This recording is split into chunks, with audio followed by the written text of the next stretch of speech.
Many people believe that buying a home is always better than renting one. But is that really true? Housing today is almost the largest expense in the lifetime of most people. Because of that, the decision to buy or rent a home is often influenced heavily by emotions, habits, and long-standing beliefs in society. For many decades, people have often said, renting a home is like throwing money out the window. So a lot of people decide to buy a house without really calculating the financial side carefully.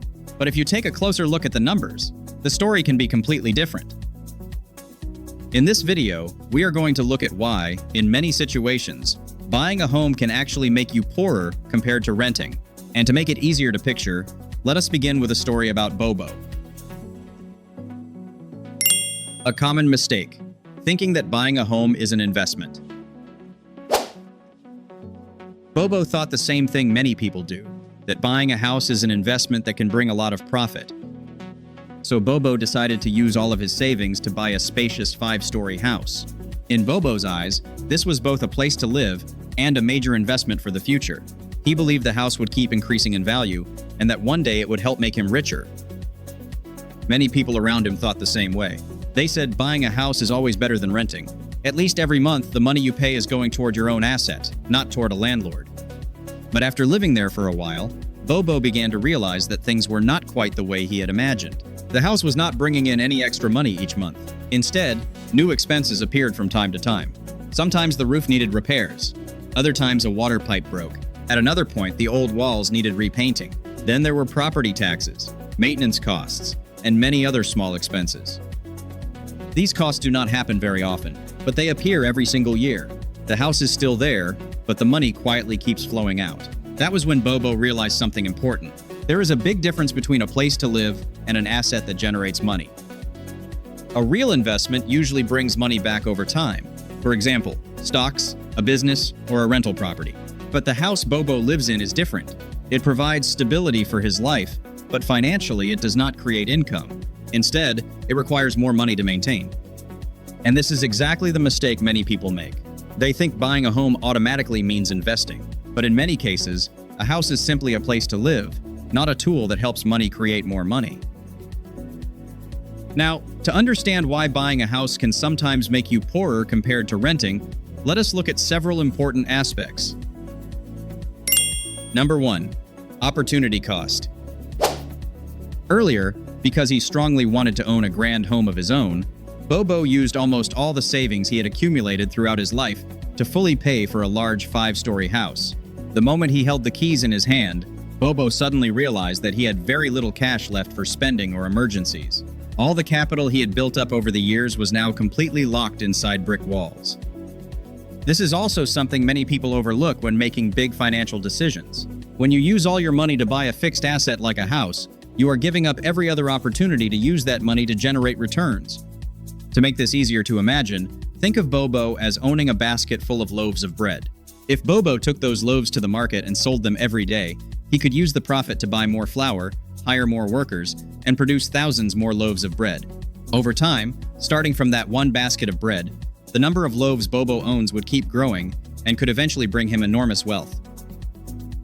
But instead of doing that, Bobo chose to use all those loaves of bread to build a house made of bread. The house looks solid and beautiful, but the loaves that form the house can no longer be sold. Money works in a very similar way.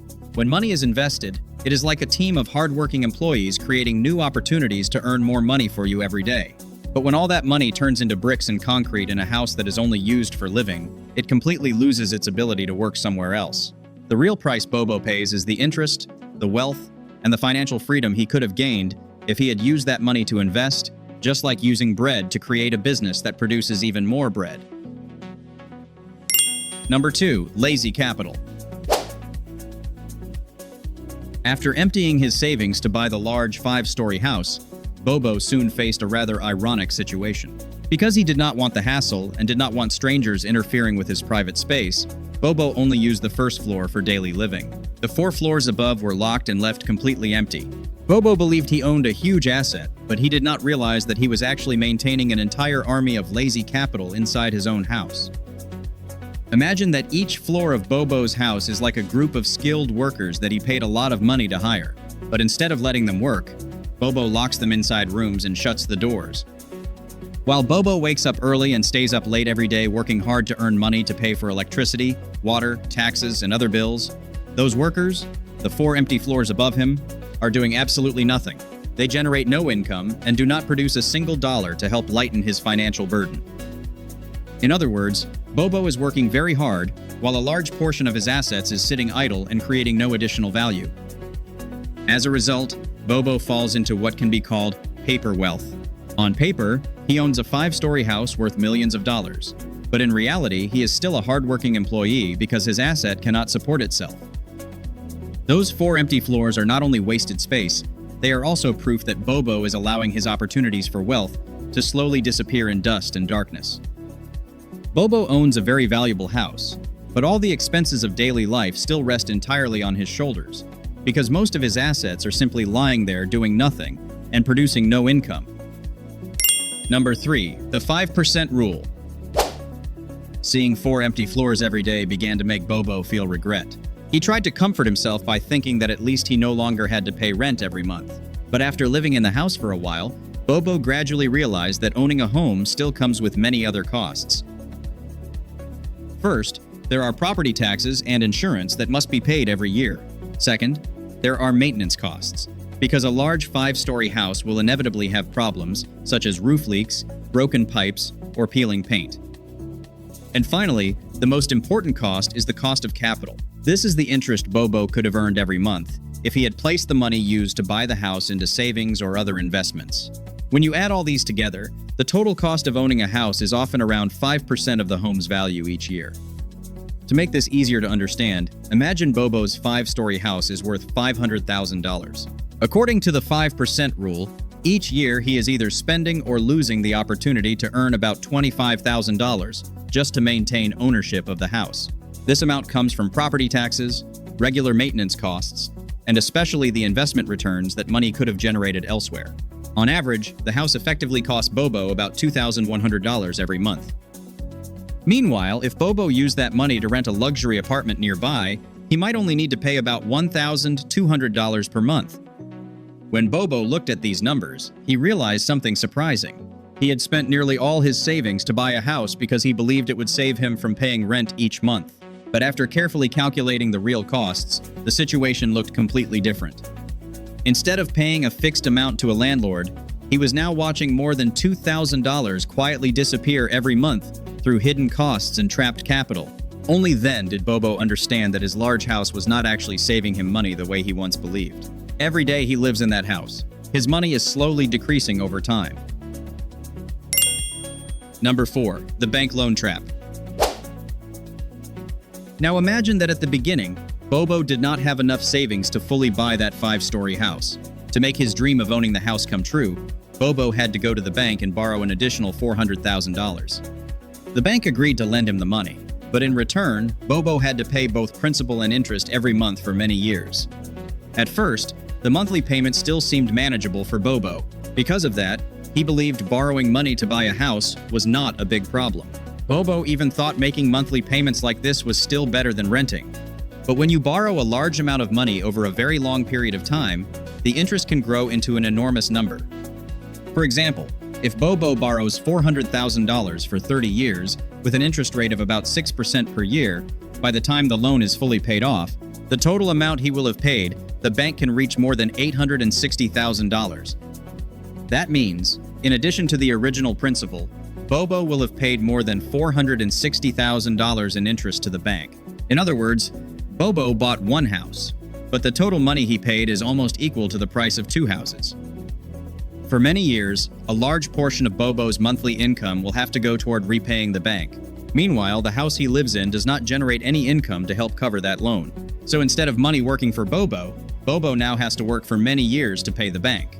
That is why many people call taking a large loan to buy a house a financial trap, especially when the house does not generate cash flow. Number 5. Liquidity risk.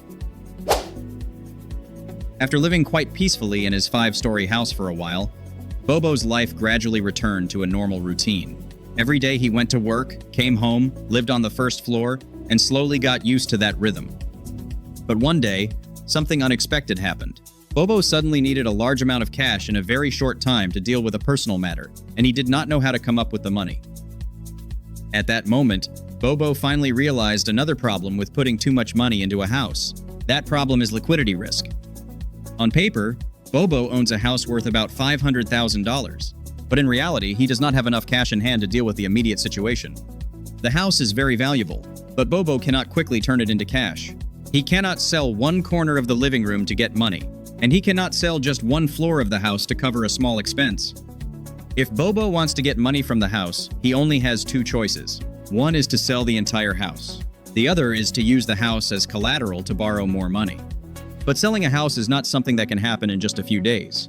Bobo would have to list the house for sale, wait for buyers, show the property, and complete a large amount of paperwork. This process can take several months, sometimes even longer. Meanwhile, Bobo needs money immediately. The financial pressure puts Bobo in a weak position during negotiations. In order to get cash quickly, he might be forced to sell the house at a price much lower than the market value. This is the cost of locking all your wealth into a single piece of real estate. The house that was once Bobo's pride has now become a frozen asset. Even though it is very valuable, it becomes useless at the exact moment he needs the power of money the most. Number 6. Human capital.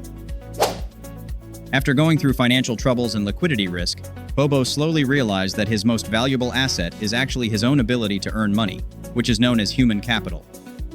Human capital includes health, knowledge, skills, and work experience. These are the things that allow a person to earn more money over time. When people are young, human capital is often their most valuable asset. That is because they can learn new skills, find better jobs, or take advantage of big opportunities in their careers. But when Bobo put almost all his money into that large house, most of his wealth became locked in one place. This made it much harder for him to stay flexible in his life decisions. For example, if a great job opportunity appeared in another city, moving there would become very difficult. Selling a house takes time, and relocating while owning a large property is not simple either. Meanwhile, people with more flexible finances can easily move to a new city, learn new skills, or pursue better career opportunities. Over time, Bobo began to understand that putting too much money into his house had unintentionally taken away part of his freedom. Instead of using his time and money to develop himself, he now had to spend much of it maintaining the house. Number 7. Compound interest in real estate. Now, when looking back at how his financial growth had slowed because of the house, Bobo decided to compare his asset with the power of compound interest. Compound interest is essentially when money creates more money, and the profit generated continues to create even more profit over time. To make this easier to imagine, picture Bobo having 100 loaves of bread. If each year those loaves help him produce 10 additional loaves, then the next year Bobo will have 110 loaves of bread. In the following years, the new bread will be produced from 110 loaves instead of the original 100. Because of that, the number of loaves will grow faster each year. Over many years, Bobo's bread supply could grow very large, even though he started with only a small amount.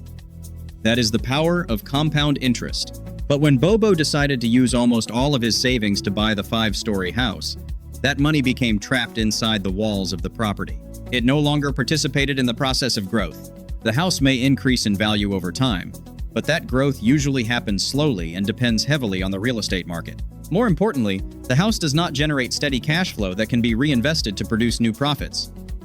Meanwhile, if the approximately $500,000 had been invested in assets capable of growing through compound interest, the result after many years could look very different. The money would continue generating returns, and those returns would keep producing even more returns. Over time, the original amount could multiply many times. That is why many people consider compound interest to be one of the most powerful forces for building wealth over the long term. When should you buy a house? After going through all these lessons about the costs of buying a house, Bobo began to understand that buying a home is not always a bad decision. The most important factor is the timing of when Bobo decides to buy. A house becomes a reasonable choice when Bobo's finances are already strong enough. For example, after buying the house, Bobo still has emergency savings, still has money available for investments, and those investments continue generating income over time. At that point, the house becomes a stable place for Bobo to live, while his money continues working and producing more income through other investments. On the other hand, if Bobo has to spend all of his savings or borrow too much money just to buy a house, that decision could cause him to miss many financial opportunities in the future. In that situation, most of Bobo's income would have to go toward maintaining the house instead of being used for investing or developing himself. In short, when finances are strong, income is stable, and other investments are still performing well, that is when buying a house truly becomes a smart financial decision. In that case, a house becomes a real home only when it brings peace and stability, not when it becomes a financial burden. The biggest mistake is putting all your money into a house that simply sits there, while that same money could have continued generating more money elsewhere. The true value of wealth is financial freedom and the ability to control your money. When your financial foundation is strong, a house becomes a reward for your life, while also providing long-term stability and peace of mind.